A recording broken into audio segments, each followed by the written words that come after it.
大家好，我係白板。今日我哋講下城巴 12A。現時嘅城巴 12A 路線係一條由中巴開辦到停辦，再由城巴重辦嘅路線。以下我會分為中巴同城巴時代講下歷史，片尾仲有縮時行車片。城巴 12A 係一條無限循環線，俾一次錢就可以一直坐。好處係總站之前上車嘅乘客，亦都可以俾一程車費經過總站再坐到之後嘅站。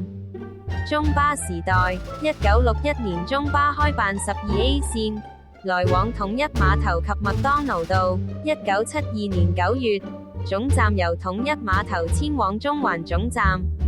1982年9月，改為只在平日清晨至傍晚提供服務。1985年2月總站遷往天星碼頭，1986年3月總站遷到中環交易廣場總站，1987年8月26日，12A 因客量不足而取消服務，改以小巴 1A 代替。城巴時代，1991年9月11日，城巴重辦 12A 線，1993年2月中環總站遷往永和街，1994年6月總站由中環遷往金鐘添馬街，2017年7月17日，逢星期一至五早上增設快速班次，由金鐘開出，按原有路線往麥當勞道，不經中環。行車及使用情況，全程行車里數約為 4.7 公里，行車時間約27分鐘。2023年中西區議會實地調查，上午繁忙時間平均載客率約46%，下午繁忙時間平均載客率約32%。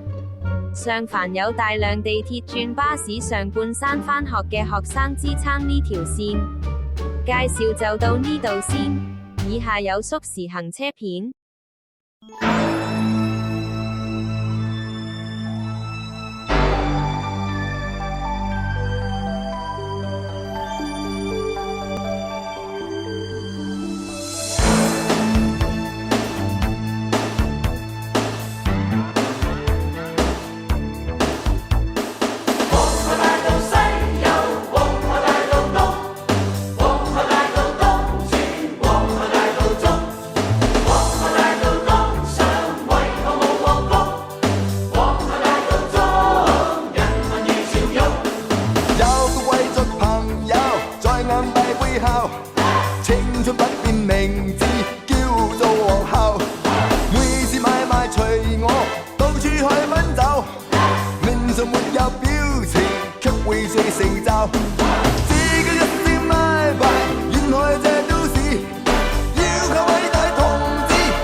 你是銅像。自己一聲拜拜，遠去這都市，要個偉大同志，搞新意思。